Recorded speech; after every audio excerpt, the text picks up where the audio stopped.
그럼 제가 공부할 때 중요하게 생각했던 세 가지를 알려드리겠습니다. 덕분에 민법은 8점이라는 고득점을 얻게 됐습니다. 안녕하십니까. 저는 65세 일가 학습을 병행하여 제35회 공인중개사 시험에 합격한 박상호라고 합니다. 은퇴하고 개인 사업을 하고 있었지만 마음 한구석에는 늘 앞날에 대한 막연한 불안이 있었습니다. 그러던 중에 나이에 크게 구애받지 않는 직업을 찾다 보니 공인중개사 자격증에 도전하게 되었습니다. 부동산 공부가 처음 하는 거기 때문에 해커스학원에 대한 인지도는 잘 모르는 상태였는데 큰아이하고 둘째아이가 해커스에서 전부 다 토익, 토플 공부하고 우수한 성적을 받았기 때문에 아이들이 자연스럽게 해커스학원을 소개하게 돼서 등록하게 됐습니다. 저는 시험을 두 번 봤습니다. 34회 첫 번째 시험에서 1차는 붙었는데 2차는 딱 한 문제 차이로 떨어졌습니다. 그때는 2차 과목 중에 공법은 과락만 면하고 중개사법은 80점 이상의 고득점을 노리는 전략으로 공부했는데 지금 생각해보면 그게 실패의 원인이었던 것 같습니다. 시험은 매년 어떻게 나올지 모르기 때문에 저는 모든 과목을 균형 있게 준비하는 걸 추천드립니다. 그리고 1차와 2차 과목이 서로 연계되어 출제되는 만큼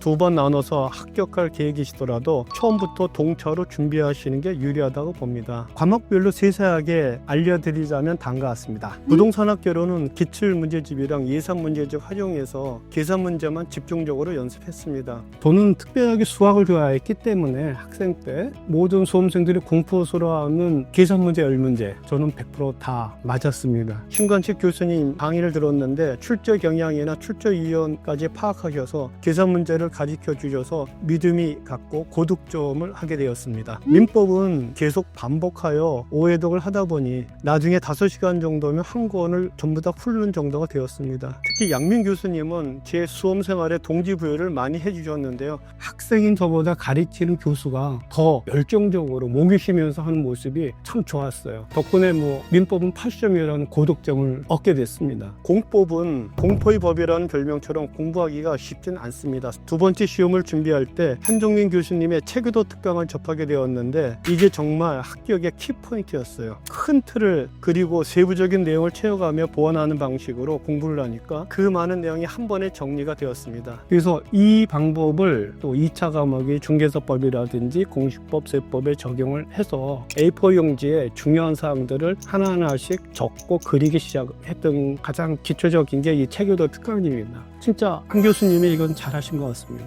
감사를 좀 드리고요. 중개사법의 경우 첫 번째 시험에서 큰 코를 다쳐 두 번째 시험 준비할 때 더욱 신경을 썼던 과목입니다. 해커스 사이트에서 우연히 황정선 교수님의 1단계형 노트를 받게 되었는데 일단 얇아서 부담이 되지 않고 좋았습니다. 이만한 책이 이렇게 단권화되니까 수험생들이 심리적으로 좀 안정이 되더라고요. 그 안에 핵심적인 내용이 모두 들어있어서 1단계형 노트를 중심으로 공부를 하였습니다. 공시법, 세법은 핵심 요약집으로 단권화하여 3회독을 하였습니다. 그랬더니 약 3시간 정도 소요되더라고요. 공시법 홍수환 교수님은 강의에서 짚어준 내용들이 실제 시험에서도 많이 출제되어 신기했습니다. 세법은 강성규 교수님의 기적의 필기노트를 강력 추천드립니다. 이 하나 가지고 단권화를 시키고요. 이걸로 3회독, 4회독을 하고 세법은 한 문제 틀리고 시간이 엄청 남았습니다. 그럼 제가 공부할 때 중요하게 생각했던 세 가지를 알려드리겠습니다. 첫째로는 자신이 최대한 집중할 수 있는 시간을 찾아서 몰입하는 것입니다. 원래 새벽형 인간이기 때문에 저는 새벽 3시에 일어나서 새벽 3시 20분서부터 7시까지